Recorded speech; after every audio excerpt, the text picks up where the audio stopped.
સુરતના ઉધના સ્થિત છત્રપતિ શિવાજી મરાઠી શાળામાં વિદ્યાર્થીઓ અચાનક હંગામો મચાવ્યો। સુરતના ઉધના સ્થિત શ્રી છત્રપતિ શિવાજી મરાઠી શાળામાં અચાનક વિદ્યાર્થીઓ હંગામો મચાવ્યો। વિદ્યાર્થીઓ 90 દિવસથી શાળાના દરવાજા પરનું સીલ તોડીને વિરોધ શરૂ કર્યો।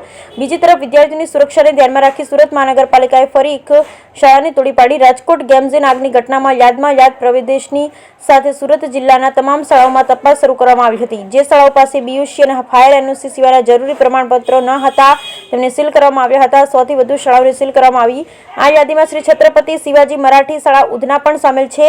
છેલ્લા 90 દિવસથી શાળા બંધ હોવાથી શુક્રવારે આ શાળામાં અભ્યાસ કરતા વિદ્યાર્થીઓ રોષે ભરાયા હતા। એક તરફ શહેરની તમામ શાળાઓમાં નવું શૈક્ષણિક સત્ર શરૂ થઈ ગયું છે, ત્યારે બીજી તરફ શાળા બંધ જોઈને વિદ્યાર્થીઓ તણાવ અનુભવવા લાગ્યા। તણાવને કારણે શુક્રવારે મોટી સંખ્યામાં શાળાના વિદ્યાર્થીઓ કેમ્પસમાં એકઠા થયા હતા। સૌએ સાથે મળી શાળાના દરવાજા પરનું મહાનગરપાલિકાનું સીલ તોડી શાળામાં પ્રવેશ કર્યો હતો। ત્યારબાદ તમામ શાળાઓએ કુલ કેમ્પસમાં વર્ગો શરૂ કરવાની માંગ સાથે વિરોધ શરૂ કર્યો। Bureau report Sunil Ganjawala, Surat.